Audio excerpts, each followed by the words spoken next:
own original fictional world can be so overwhelming, it's hard to know where to start.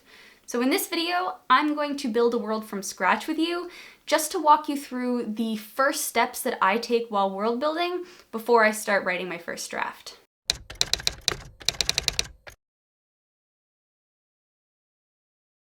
Before we get started, hello and welcome to my channel. My name is Claire Fraze and I'm an award-winning young adult author who makes videos on this channel sharing the actionable writing tips that helps me make my own writing better.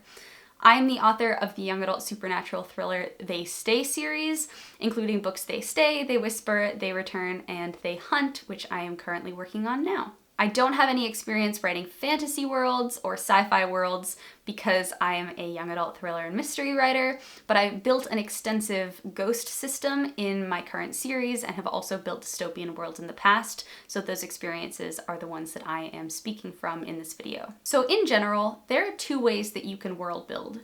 You either build a world inside out, or you build a world outside in. If you're world building inside out, you start with a general story concept and you build a world around that concept that your story can take place in. And if you do the opposite, you start with a world and then you come up with a story that can take place in that world. In this video, I'm going to be talking about building worlds inside out because I have never built a world outside in and wouldn't even know where to begin approaching that. There are a lot of different things you need to consider while world building, and those things are different depending on the genre and world that you're building. The things that you need to consider when building a fantasy world vaguely inspired by medieval Europe are very different than the things that you need to consider when world building a dystopian world set in the future where these giant corporations have taken over the entire land and rule everybody. And that's super different than world building a version of our contemporary world, but maybe a version in which certain mythical creatures exist. In this video, I'm going to create a very simple sample world concept just to walk you through how I go about asking myself questions to flesh out the world that I'm building and give you an idea of the general process. This world is not going to be perfect. There are going to be tons of issues with this world that I build in this video, but I'm just aiming to give you an overview of the process and what I personally do before I start drafting. I love using my drafts to explore my world and figure out different parts of it that I didn't think of before, didn't think that I needed to think of before.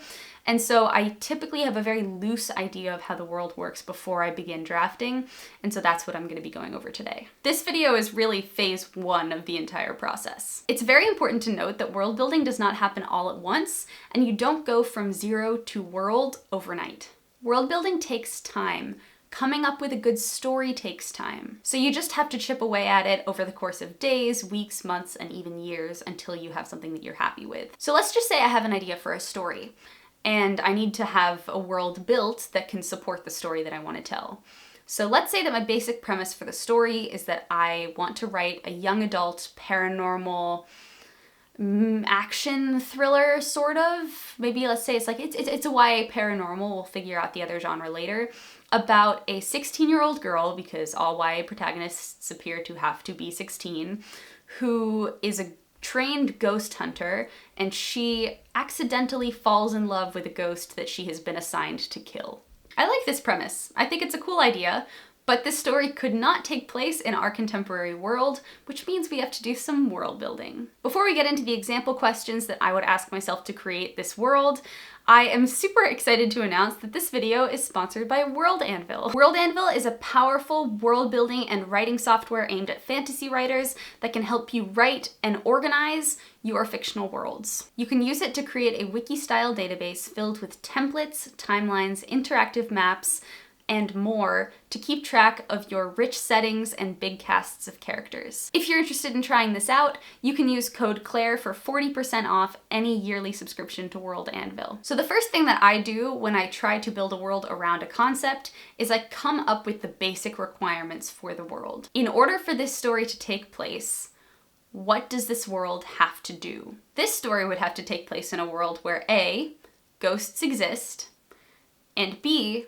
enough people know about them for there to be trained ghost hunters. Those are the non-negotiables for telling the story that we want to tell. So after I figure out what those things are, I start to ask myself very simple logical questions and follow the logic of each of those questions until I am satisfied with the answer. Usually these are if-then questions, and each answer typically opens up a new facet of the world that I hadn't thought of before and will raise a new question. I never use world building questionnaires. I don't find that the questions are specific or relevant enough to really be helpful for the world that I'm building because they're very general and I like to build around my concept. I start super big and broad and then I build out from there. Have any of you ever played video games like Age of Mythology or Civ 5 where you have a map of the game space but it hasn't been explored yet, and so it's covered in clouds or obscured in some way, and as you move around the map, the clouds part and you can start seeing more of the map? That's how I like to think about world building.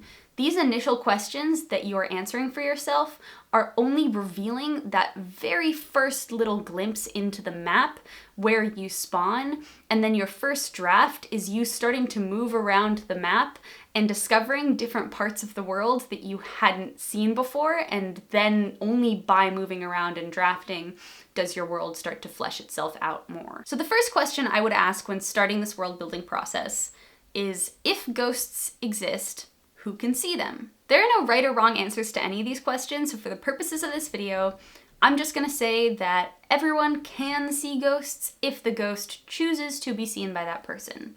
The ghost is powerful enough to be able to choose when and when they're not seen. So logical next question in this ghost hunters universe, if ghosts exist, do they pose any real threat to humans? For the purposes of this video, I'm going to say yes, because it makes them scarier, and I want to write some sort of ghost hunting narrative, and also there would be no ghost hunters if the ghost didn't pose any threat to humans at all. I think it's important to take this stage of the world building process not that seriously. Like, none of the things that I say or answer at this point in the process are in any way absolutely true. Like, they can be changed whenever I want to.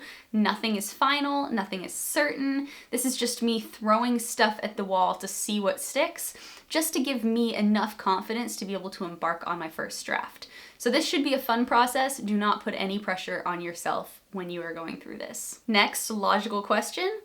If they do pose a threat, what threat do they pose? I'm gonna say that maybe ghosts possess people, because possession is a threat. It's a really scary threat. It's something that would definitely prompt people to want to go and fully take care of the ghosts and hunt the ghosts and neutralize that threat. This would lend itself well to writing kind of a horror narrative or some sort of darker ghost hunting narrative. And so then the next question would be the big why of this story. Like, why would ghosts want to harm or possess people? This why is really important, so I have to think of something compelling. Let's say that the ghosts want to get revenge, and maybe the only people who come back to Earth as ghosts are the ones with like a serious bone to pick with people who are still alive. Like, they have some unfinished business, and so their goal is to resolve that business. Maybe it's getting revenge on the person that killed them or something like that, which would prompt them to possess that person or someone like them so that they can go enact their revenge. There are a lot of nitty-gritty things we'll have to figure out about the rules of the possession, like whether or not the ghost is able to possess anybody at will, whether that person is still conscious, if they can do anything to counter the possession, or if the possession takes a toll on the ghost, maybe it makes them really tired. There's a lot of other things that we can go down. There's a huge rabbit hole there that we could go down, but for the purposes of this video, I'm not going to go down it, but if you are writing a story, you need to go down that rabbit hole. A lot of these rules can also be worked out while you're writing because you can figure out which ones increase the drama of your story. So the next question I'd ask is, how often do these ghosts kill people?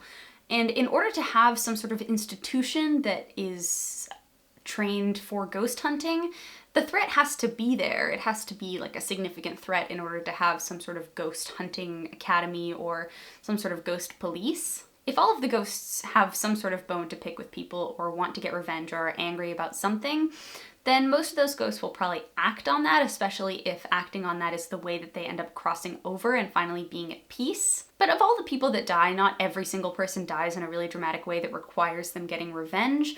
So I'd say that maybe the actual number of deaths that people go through, like the death count is not extraordinarily high, but when it does happen, it's pretty gruesome. Maybe it's the same number as like bear attacks. Like the same number of people who die at the hands of a bear attack would probably die at the hands of a ghost every year. Let's just say hypothetically for the purposes of this video. Then I'd have a little bit of a logic break, and if ghosts were powerful enough to cause as many deaths as bears every year, and if they are actively hurting people and people know about ghosts and the fact that they exist, there would probably be some sort of body, like a government or something, that takes care of that or eradicates that threat, or at least tries to. Some sort of thing that the government is doing. Maybe there's a ghost police. I guess there isn't like a bear police, really. Like there are people, there's like general bear safety, but there isn't a bear force. But for this video, we want that if we want to have like a 16-year-old ghost hunter. Like that's dramatic, so we have to find a way to justify that. So next question, can you actually kill a ghost? And if so, how? This is a very important question to the premise of this story if she falls in love with a ghost that she is assigned to kill. This is a question that has actually been driving me crazy because I have had to be answering this question for myself in the current book that I'm writing, and it's really, really hard and complicated to come up with an answer to this. So for the purposes of this story, I'm just gonna say no. There is no way to kill a ghost. Ghosts are made up of some kind of energy, some fictional type of energy that can be neither created nor destroyed. So maybe instead of killing ghosts, there is some kind of contraption that traps the ghost, and they can be contained, but they can't actually be killed. So maybe these ghost hunters like capture the ghosts in these like little capsules or something, like they trap the energy, and that energy is stored somewhere, like in a giant containment facility of some sort. These would be like, I don't know, if you were writing this story, I'd say be more original, but for our purposes right now, let's just say that they're like these giant, like kind of Ghostbusters-esque ghost vacuums that you strap onto your back, and you have the little nozzle thing that like sucks up the ghost and it traps the ghost in your fancy little backpack. So I kind of like this idea of the ghost prison or some sort of ghost containment facility, which raises a bunch of new questions for us to answer.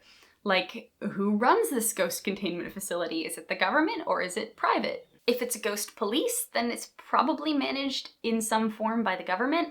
If these are people that have the authority to be called if there's a ghost disturbance, the force probably wouldn't be very big if the number of deaths every year happen because, like, at the same rate as bear attacks. But maybe there are more ghost attacks than there are actual casualties, and so they're kind of like the park rangers, but a little more supernatural, and can go around. And there's like a small force in every city, like maybe one police officer who's trained in ghost handling, maybe. But if there's only one, then that's not really fun for the purposes of our story, so we have to find a way to justify a bigger force, probably. So if there's some kind of ghost police, like what does it take to be in the ghost police? Like, do they have to go to some sort of ghost policing academy? Maybe they have to go to a police academy for ghost hunting. Maybe it's a special program.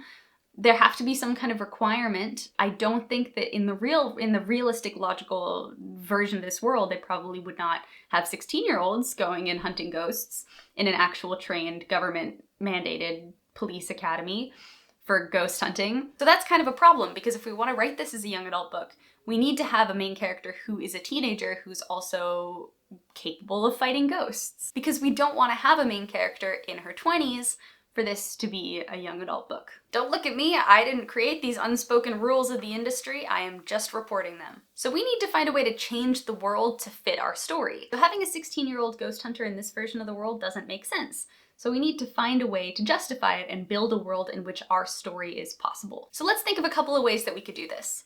We could have the ghost police academies require, like the ghost police having internship programs, maybe, where they allow high schoolers to come and intern and shadow with them, but then the girl wouldn't be assigned to do any ghost killing. Like, she'd just be interning or shadowing an actual ghost police officer, which is not as interesting. Another option is we could make ghosts less of a threat to public safety and make them more like pests than actual serious threats to human life. Like, they're more annoying than they are terrifying, and the ghost police isn't necessary, and the way that we eradicate them is more like we have ghost exterminators, kind of like in the Ghostbusters. They'd be like private exterminating companies that take care of your poltergeists instead of like full-on ghost police task force that goes and neutralizes the threat. Maybe the 16-year-old girl is the daughter of the CEO of one of these private ghost extermination companies. That could work, but it would drastically shift the tone of the story because it would very quickly stop being as scary if the ghosts don't pose as big of a threat and start being a little bit more lighthearted. So as long as we're good with doing more of a lighthearted story with the ghost containment worlds, maybe like with all the energies of the ghosts get turned into this, or like get processed by this reactor which powers the city, and there's this girl who is like hired to exterminate this poltergeist from the house, but she ends up falling in love with the poltergeist. It's different. It's slightly different in tone than this kind of darker horror like ghost hunter book, but I kind of like it. It works. It's different, but it works. It works better in tone, I think. Maybe we could even age the protagonist down a couple of years from 16. And so that's kind of the point at which I would stop, and I might go down a couple more of these like little rabbit holes to flesh things out a tiny bit more and make them make a little bit more sense in my head, but I wouldn't go much deeper than that. You really don't have to figure out all of this stuff before you start writing. Your first draft is a tool for you and you alone to explore your world and get to know your characters. Your first draft is not your final product, or at least it doesn't have to be. It's never the final product for me, it's just an exploration tool. I tend to start writing chapters in my first draft having no idea where this chapter is gonna go or what's supposed to happen in it, but I just know something has to happen to, like, between these two characters to advance something. And by the end of the chapter, none of it is usable. It's all terribly written, but I know what this chapter is supposed to be, and so it helps me build the story out more. If you want to world build in more detail before you start writing, by all means do that. You are more than welcome to do that. I'm not saying that that's a bad idea, but for me personally, I get really overwhelmed if I try to figure out everything at the beginning. And then I also feel like I waste some time because as soon as I start writing, the story might need to go in a different direction. And so none of the world building that I've already done is relevant anymore. I try to make my world as fluid as possible and keep it as a concept for the first draft or two, and then I start to really nail down the nitty-gritty of details of all of the different parts of my world. So that's all I have for you in this video. I hope that this was helpful and that you enjoyed it. If you did, please make sure to like it and also subscribe to my channel. As I mentioned at the beginning of this video, my name is Claire Fraze, and I make videos on this channel sharing writing tips and resources that personally helped me make my own writing process better. I am a huge believer in experimentation as a writer. I don't believe that there's any one way to write. Every single writer is different. And so in order to make your process better, you need to be open and experiment with a bunch of different things to eventually build a process that really works for you. Are you currently working on a story that requires a lot of world building? If so, comment down below and tell me a little bit about your world. I love talking about world building. It is one of my favorite things to talk about. And if you have any questions about the world that you're building, or if you want to know if something makes sense or want a logic check on any of the facets of your world, please don't hesitate to comment below. I would love to give you my feedback on your world, and I'm sure the other people who subscribe to this channel would also love to read it and give you their own feedback. I hope you have a fantastic week, everybody. And as always, happy writing.